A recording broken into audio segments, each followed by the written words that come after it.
The head, neck, and shoulders are intricately connected by several different muscles.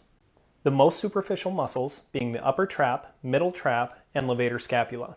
The brain communicates with these muscles through the 11th cranial nerve and the nerves at C3 and C4. These muscles contract the shoulder towards the neck, which causes pressure on the upper part of the vertebrae, creating tension and pain. The muscles that are much deeper are the transversospinalis and splenius capitis.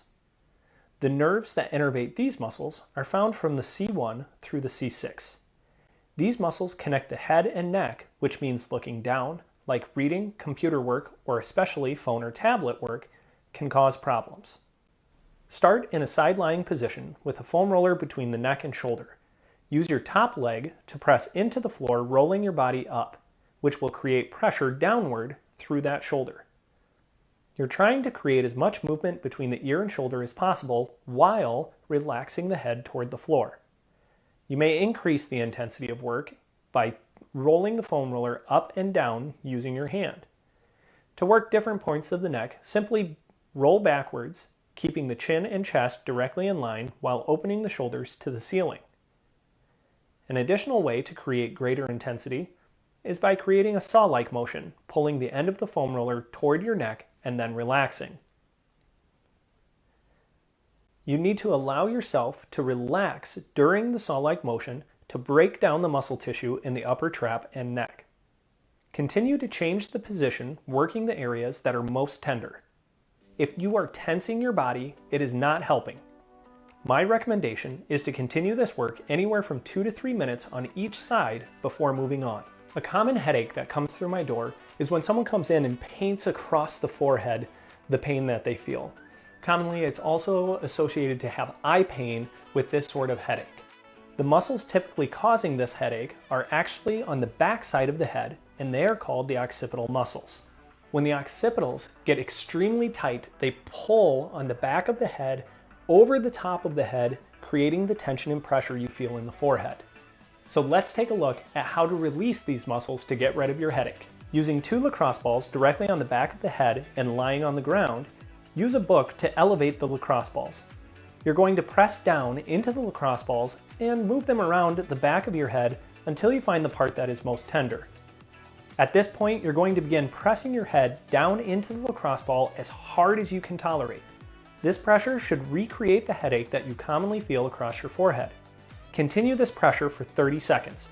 I will continue to talk you through the 30 seconds here. Do not let up on your pressure. Continue to push as hard as you possibly can in the occipital muscles in the back of your head. Try even increasing the tension and feel the headache. You know you're doing it correctly if you continue to feel the headache the whole time you're on these muscles. And we finish in 3, 2, 1. Wonderful, now we're done with the occipital release. Next, we're going to be working on the atlantoaxial junction and the rest of the cervicals. The first muscles for us to focus on are at the atlantoaxial junction, and they are called the obliquus capitis major, obliquus capitis superior and inferior, and the rectus capitis posterior minor. Once we have worked through those, we will work on the rotatories and the semispinalis cervicis. Laying on your back with a book under your head and neck, place the lacrosse balls directly in line with the junction of the head and neck. Once you have the lacrosse balls in that position, tilt the head up and down like you're nodding your head yes. This should cause a contraction of the muscle tissue on top of the lacrosse ball and then a stretch as you look down. Once you've completed the work on that junction, move down a ½ inch to the next cervical and continue this process until you have worked your way down the entire neck. Be sure to get a tight contraction tucking the chin, followed by a strong contraction tilting the head back in order for this technique to work. If you get to a point where it feels like one side is worse than the other, you may rotate your head to that side and continue to nod yes. For example, if I had some extra tension on the left side of my neck, I would rotate my head to the left and continue to contract up and down. Remember to do this continuously through the entire neck, rotating to the left or right as needed. Our final release is going to be on the upper and middle trap and levator scapula. These muscles contract the shoulder to the head. This release requires a massage stick and a clear wall. We want to start by locating the trap and levator, which holds the shoulder up to the ear. Once located, lean against the wall, allowing the stick to press down into the shoulder. Once you've created that pressure, you can start turning your head down and away from that trap. You'll notice I continue to hold the massage stick with my right hand and let the massage stick push my left shoulder down.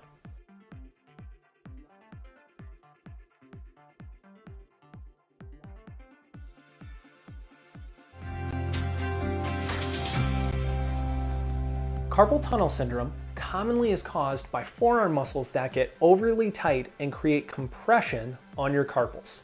We will start by working through the extensor digitorum, the extensor carpi radialis longus and brevis, and extensor carpi ulnaris. Start with a lacrosse ball on the upper part of the forearm. You'll notice when you make a fist and squeeze the knuckles up, the muscles will tighten in the upper part of the forearm near the elbow. Press down with the lacrosse ball and flex the wrist. Release the pressure on the lacrosse ball, returning the wrist to extension or knuckles up. Repeat this process multiple times over the top side of the forearm in the extensors of the wrist. Do this at a brisk pace.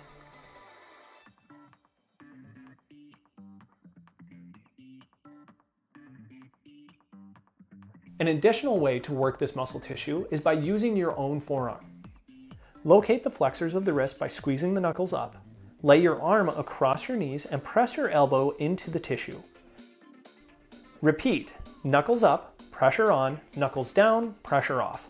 Continue this process through the muscle on the top of the forearm.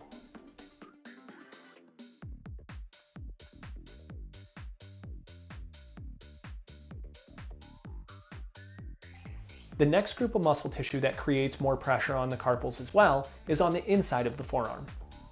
These are called the flexor carpi radialis and ulnaris and palmaris longus. Using a technique like the extensors, start with an open palm, flexing your fingers towards the elbow as far as you can. After you put pressure down on the muscle tissue, using your opposite elbow, open your hand, pointing your fingers to the floor as far as you possibly can. Lift the pressure, flex the wrist, bringing the fingers to the starting position. Continue this process for roughly 30 seconds in multiple spots, working briskly. The next area to focus on is the retinaculum. This is a ligamentous band around the wrist that keeps the tendons close to the bone. Oftentimes, the tendons underneath the retinaculum get adhered and make it very painful within the carpals themselves. Focusing on the retinaculum, glide the thumb up and down the entire band, spanning from the mid-wrist all the way into the base of the hand. Work vigorously with firm pressure for 30 seconds in order to break adhesions that lie deep within the carpals. Now it's time to perform a joint mobilization. You can see there are several bones that make up the carpal area of the wrist. We want to simply restore some range of motion to the carpals. Using your opposite hand, create a tight squeeze around the wrist and drag the hand away from the elbow as you hold the wrist. Begin to rotate the wrist in a big circle. Continue mobilizing the wrist for 30 seconds.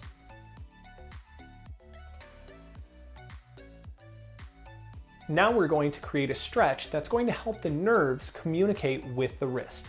Sitting in a chair, press the shoulder down towards the floor. Rotate the thumb and wrist backwards, then flex the wrist and fingers up to the ceiling. Create a neural glide by looking down and away from that arm. Continue to perform this stretch 30 to 60 seconds.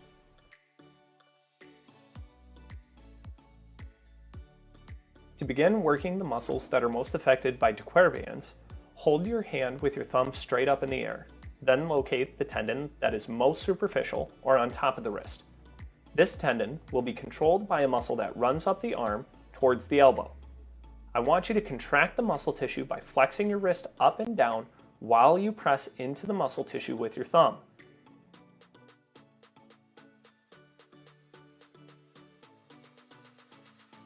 If this is too difficult to use your thumb, Grab a lacrosse ball and place pressure directly onto the forearm using the palm of your hand. Remember to create this contraction 7 to 10 times, pressing straight into the muscle tissue near the elbow.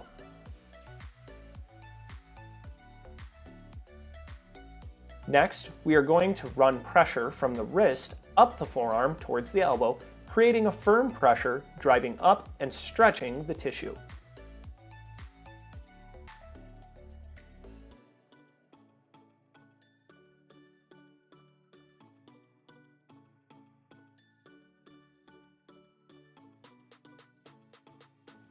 Again, we can use the lacrosse ball and just roll up the arm, creating a release of that tissue.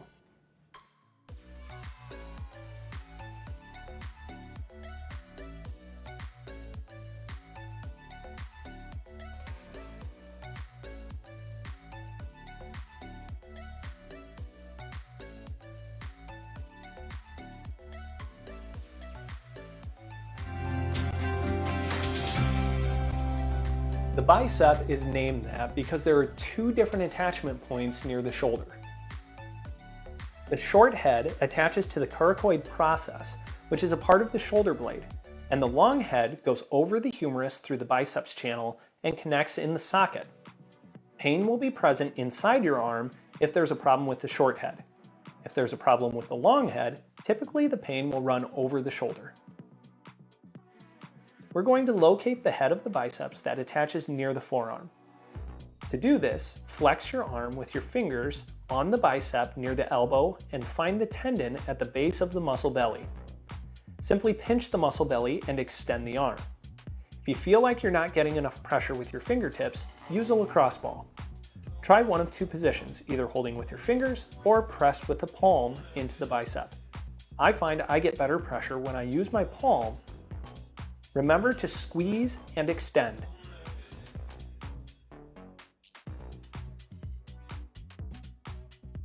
Another muscle that could create bicep pain is actually in your forearm.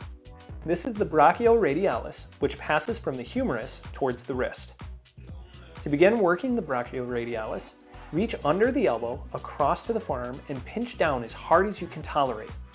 Now rotate the wrist, and the muscle should feel like it grinds underneath the fingertips. Do 7 to 10 repetitions, then locate a new point and continue to grind over that muscle. You should feel the fingers drop off the muscle. When you finish, put the fingers on top of the arm, pinch down, and create extension while rotating the wrist. Again, bend the elbow, then extend while you rotate the wrist. Notice my hand goes palm to chest, then palm to floor while I'm extending my elbow. Perform 7 to 10 repetitions and then move on to the next tender spot and repeat. When you have finished the pin and stretch, move on to cross fiber friction. Place the arm you are working across your knees, then grind the opposite forearm across the muscle tissue near the bicep head. This should be an abrasive force, moving through the muscle tissue quickly. Continue to press through that muscle tissue until you feel like you've broken down the entire thing. For pelvic tilt. Remember, as we do pelvic tilts, right, we want to create a Kegel. That's like you're cutting off going to the bathroom. And then think of Doritos under your low back and crush that Dorito. 3, 2, 1. Pelvic tilt. Okay, so pelvic tilt again, Kegel. Get that pelvic floor really firm, tighten down, and then compress that core, crushing that Dorito under the low back. Another great way to think about this is if you had a belt under your low back, right? Pin that belt to the floor so I couldn't come up and pull that belt out, okay? Or think something's about to whack you in the stomach. That's halfway. Okay. Tight, tight squeeze, tight core. We're trying to crank through these with as much pressure as we possibly can, focused on the core. Now, we call it a pelvic tilt because it should roll the pelvis kind of so your tailbone's lifting off the floor. Do not make that happen by pushing your feet in the ground, right? We want light feet. Make it just come from the core, pinning the belt to the floor. 3, 2, 1. Prepare for pelvic tilt with knee fall out.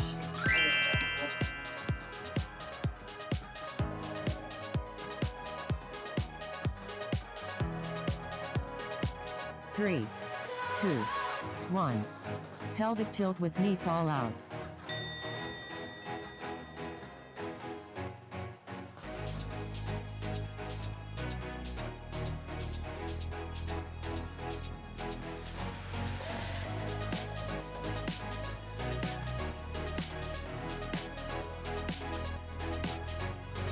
Good core compression, super, super tight. Do your absolute best all the way through to create that contraction. That's halfway. Remember, your feet should be together here. As your knee goes out to the side, squeeze your core harder, okay? So it's as you're moving, recompress the core, recompress the core, recompress the core, then bring the knee back up. Do not let your pelvis tilt back and forth on the floor, right? We want to set the pelvis and think that's a bowl of water, right? Don't let that bowl tilt left and right. 3, 2, 1. Prepare for pelvic tilt with adduction. All right, tilt with adduction. Grab that foam roller, squeeze your core tight, then squeeze the knees. 3, 2, 1. Pelvic tilt with adduction. Very distinct movement. Kegel, core compression. Squeeze those knees, release the knees, keep the core tight, then release the core. Okay. Very, very distinct. You should be in control of your core, whether you contract or relax through those hips in any direction.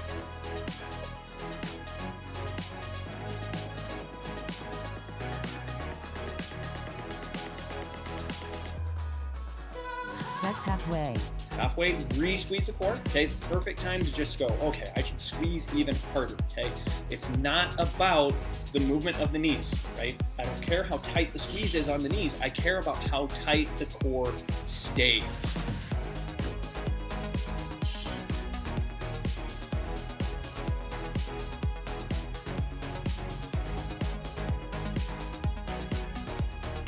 Three, 2, 1. Prepare for pelvic tilt with knee toward chest. Okay, tilt with knee toward chest, that just means a march, okay? And simply one leg at a time, up towards the chest, set the foot back down. 3, 2, 1. Pelvic tilt with knee toward chest. Good, tight squeeze through the core, shoulders down and back. Keep that core compression going the whole time you march. So even as the foot's returning to the floor. Okay,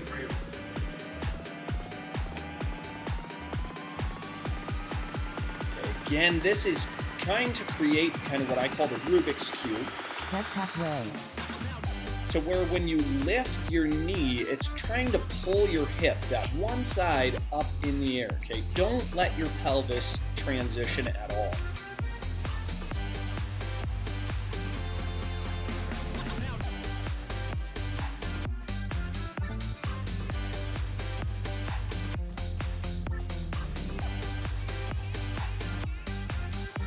Three, 2, 1. Prepare for pelvic tilt with bridge. Solid spine.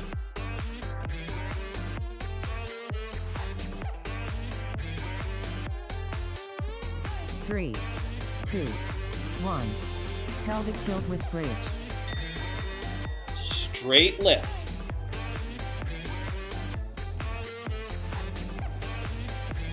Pinch those butt cheeks together tight.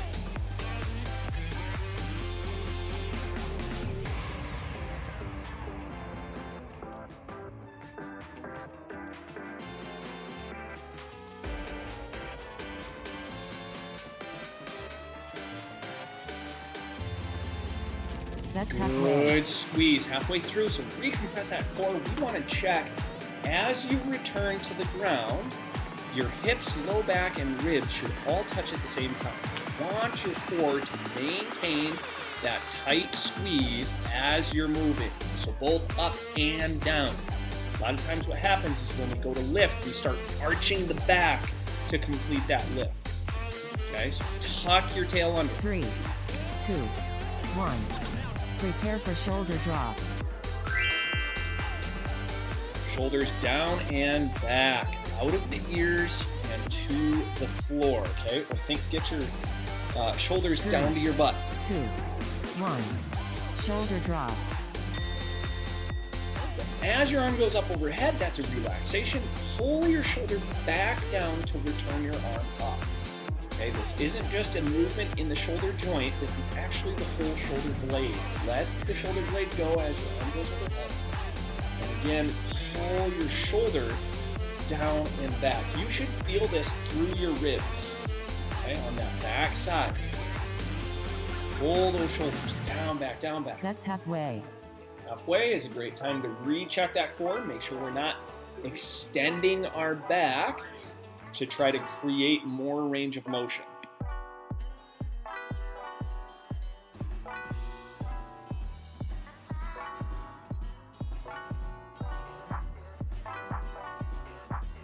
Finish through nice and strong, recompress that core, shoulders down and back.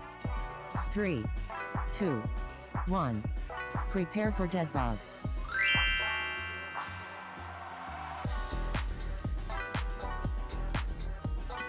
Remember, tight squeeze through the core first. 3, 2, 1. Dead bug. Okay, remember that dead bug, it's like having a box in between the arms and the legs. When you're holding that core tight, only extend the leg as far towards the floor as your core can stay tight.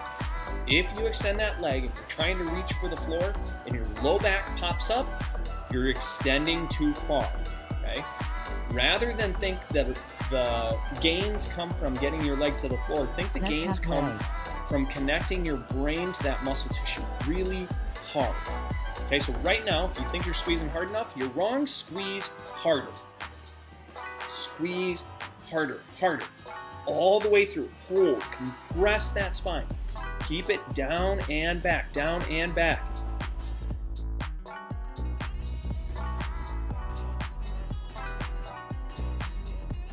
3, 2, 1. Long rest. Hey, great work on that. So we do want to take some time right now, right? Rest, get a little bit of a drink, and then we're gonna jump right into round 2. Now for round 2, we're gonna make it a little more difficult by way of trying to lift your feet just a tiny bit. So imagine your feet are on a scale. You're gonna lift just 50% of the weight off your feet, okay? Then create whatever movement that we're gonna create, okay? So always pelvic tilt first, so Kegel, core compression. Hover, a little bit of pressure off the feet, then create our movements. 3, 2, 1. Prepare for pelvic tilt.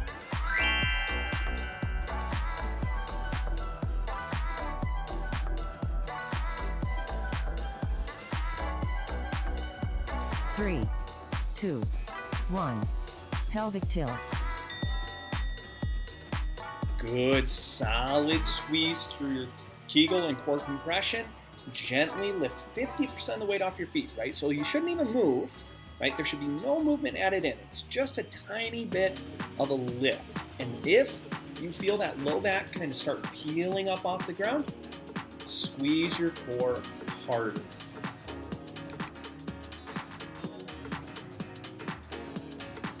That's halfway.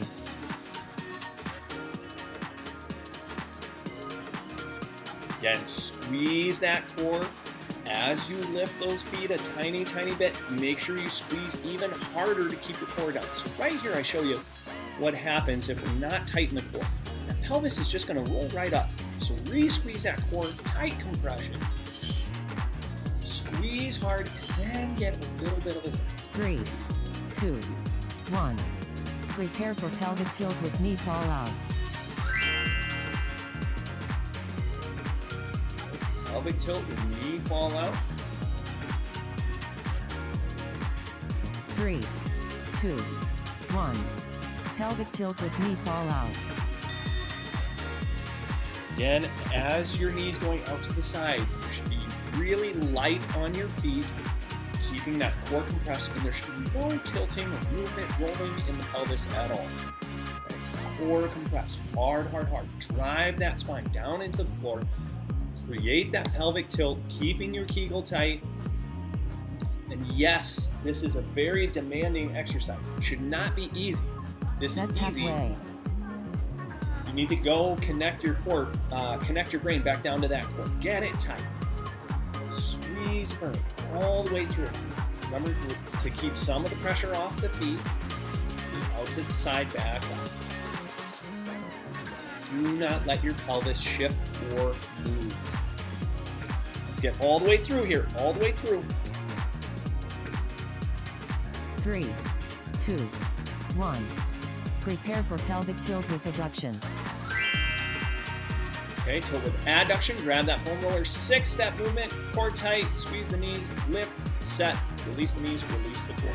3, 2, 1. Pelvic tilt with adduction. Press that core super hard. Make sure you still have that Kegel tight. Squeeze the knees, lift the pressure off your feet, set your feet back down, release the knees, Kegel and core should still be there. Then release your core. Okay, redo that. Real firm compression, super distinct in the way that you're moving. Create solid compressions, right? Each one, very firm, very firm. That's You should be halfway. thinking with every movement, it's as hard as you can possibly squeeze. Okay, so squeeze that Kegel, core compression as hard as you possibly can. Squeeze your feet, or squeeze your knees together as hard as you possibly can, right? Very distinctly, pressure off the feet, set the feet back down. Release the knees, Kegel and core should still be there. Then release the core. Finish all the way through, nice and strong. 3, 2, 1. Prepare for pelvic tilt with knee toward chest.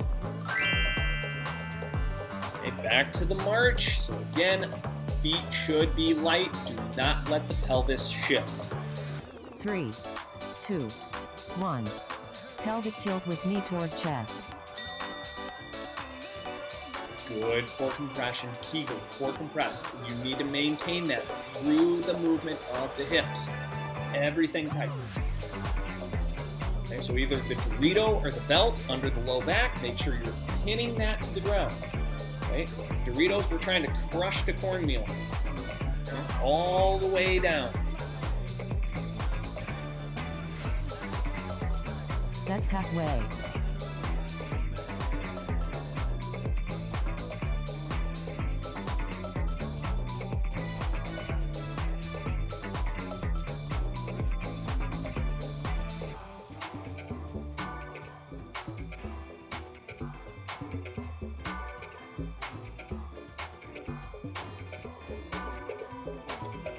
Good, tight squeeze all the way through. 3, 2, 1. Prepare for pelvic tilt with bridge. Tilt and bridge. Remember, every time you come back down to the ground, I want you to compress that core so hard it lays flat. 3, 2, 1. Pelvic tilt with bridge. Good compression. Squeeze hard. Right? When you return to the ground, your hips, low back, and ribs should all touch at the same time. That shows that we didn't arch the back through the movement.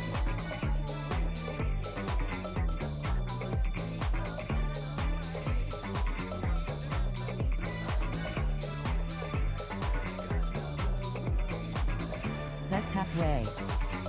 Perfect time to re-squeeze that core. Compress hard. Right? Squeeze your butt cheeks together like you're pinching a penny. That's where the lift should be coming from. Right? The lift isn't coming from shoving your shoulders into the ground. The lift is coming from extending those hips using your butt cheeks.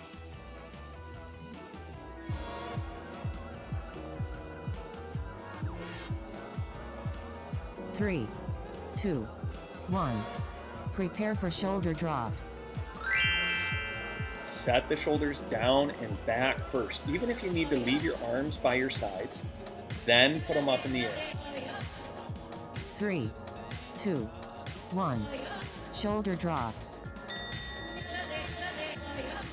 Good shoulder drops and return keeping the shoulders out of the ears.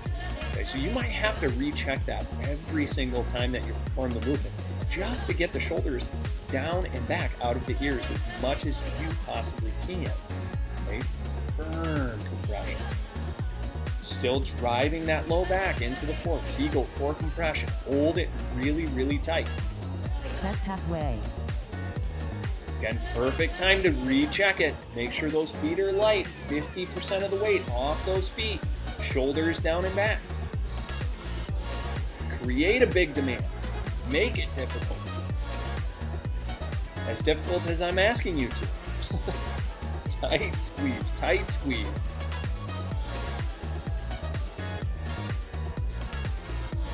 Three, two, one. Prepare for dead bug. All right, dead bugs or bird dogs. So I'll show you the bird dogs here. Make sure you keep that core compressed. 3, 2, 1. Dead bug. We do not want to cat or cow through the bird dog. We want to make sure that we're holding compression through that core as you create the extension through your arms and legs. So same thing as when you're doing a dead bug. You want to make sure that your back is staying in neutral. So don't overextend your legs or arms.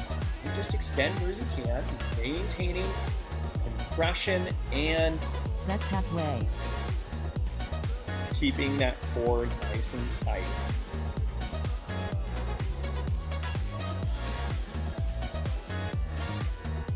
Right, all the way through. Do your best to finish strong. Recompress that core.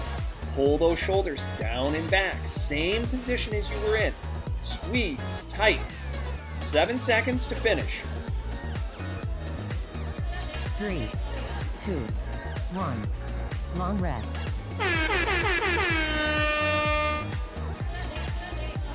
Okay, good work. So that is round 2. So for round 3, what we're going to do is we're going to focus on actually hovering the feet off of the ground. Okay, so every single movement, core is on first, off last, making sure you've got that Kegel compression. See if you can hover the feet. Now, that's a goal. So if you can't do that, that's okay. Just do one of the earlier rounds, right? So you might only be able to lift 50% of the weight off your feet right now. That's okay. We're just trying to create a larger demand as we go. Figure out where that demand is too much for you and challenge it. 1. Prepare for pelvic tilt.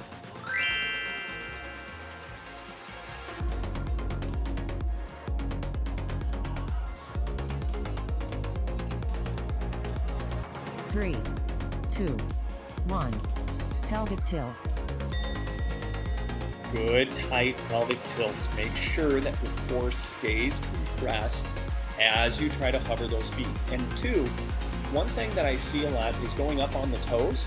Try not to go up on the toes. See if you can peel the whole foot flat off the ground and maintain that spinal compression. It's going to be a very, very big challenge. Now, if you notice you go to peel those feet and they just don't want to leave the floor and your back pops up, make sure to re-squeeze the core, okay? Harder. Then just try again.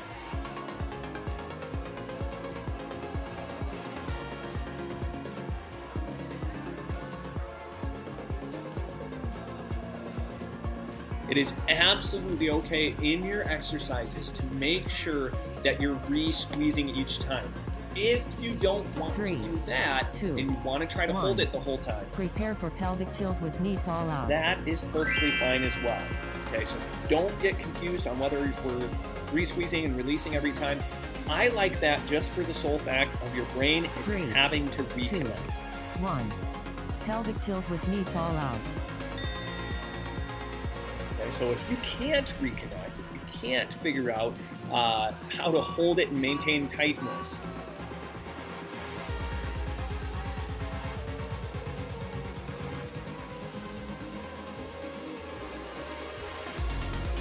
then you're going to want to re-squeeze each time.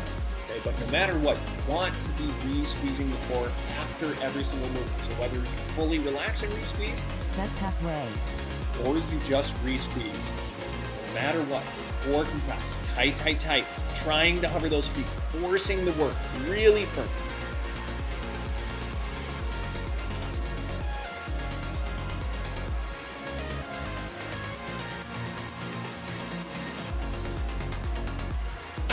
You're almost there. Work hard through it. Everything that you've got.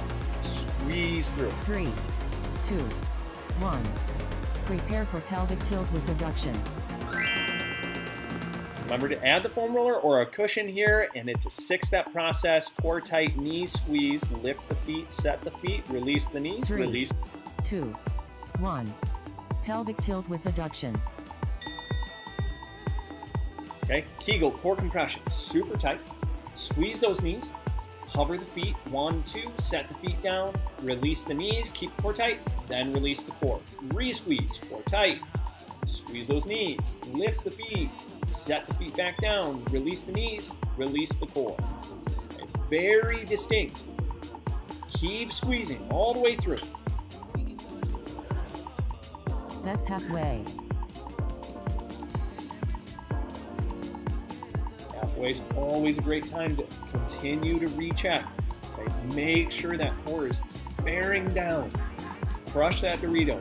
Pin a belt under your low back so it can't be pulled out. Keep working all the way through, all the way through. Try not to quit. 3, 2, 1. Prepare for pelvic tilt with knee toward chest. Good, tight pelvic tilt as you march. Remember, do not scissor kick. One leg at a time. 3, 2, 1. Pelvic tilt with knee toward chest.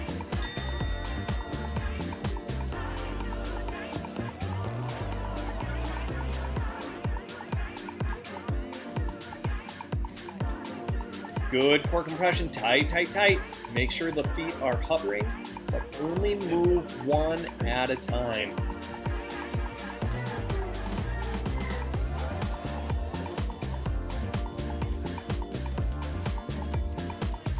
That's halfway. Good core compression, squeeze tight, firm, firm, firm, firm, firm. Again, do not move both legs at the same time. You should hover your feet, move one knee up, back down to a hover, then the other knee up, back down to a hover. Reset if you need to, and then go again. All the way through, finish strong, 7 seconds. 3, 2, 1. Prepare for pelvic tilt with bridge. Awesome, awesome work. Now into the bridge. Remember, when you return to the ground, your low back should not be arched. That's what you're watching for. 3, 2, 1. Pelvic tilt with bridge.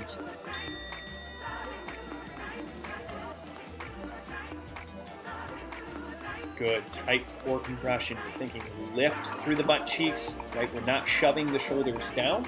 We're actually lifting and extending the hips. Okay, when you return to the ground, low back, ribs, and hips should all touch at the same time. Make sure you follow through with that. That's halfway. Perfect time to recompress. Make sure you're maintaining that spinal compression. This is where we see the biggest change in the way we sit and stand. Can you maintain spinal compression through hip extension?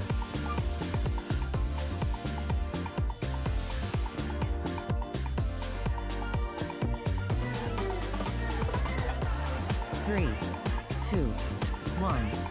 Prepare for shoulder drops. Get set for those shoulder drops. So start by pulling those shoulder blades down and back, then set your arms towards the ceiling. 3, 2, 1. Shoulder drop. Firm core compression. Make sure that stays in place. Do not arch your back thinking it's helping to get more range of motion. You will get whatever range of motion is there, then pause at the end of that range of motion, pull the shoulder blades back, down and back. We train it this way because the more stability that we add to the shoulder blade, the more range of motion we're actually going to get out of the shoulder joint. That's halfway. Recompress that core, tight squeeze, firm, firm, firm, all the way through.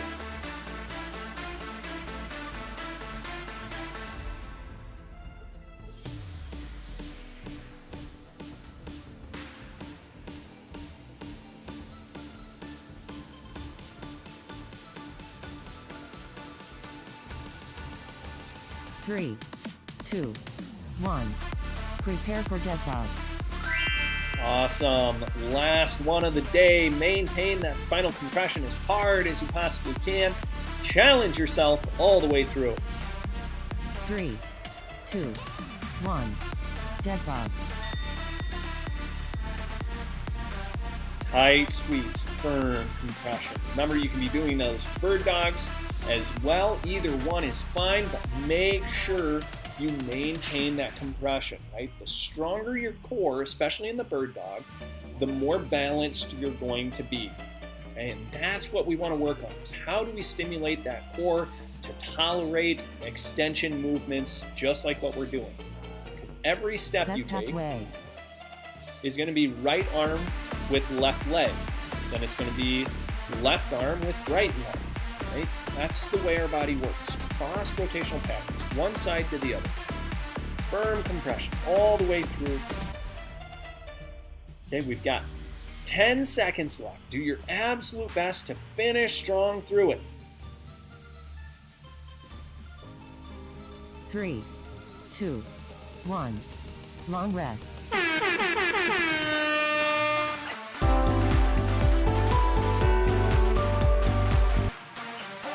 15 seconds.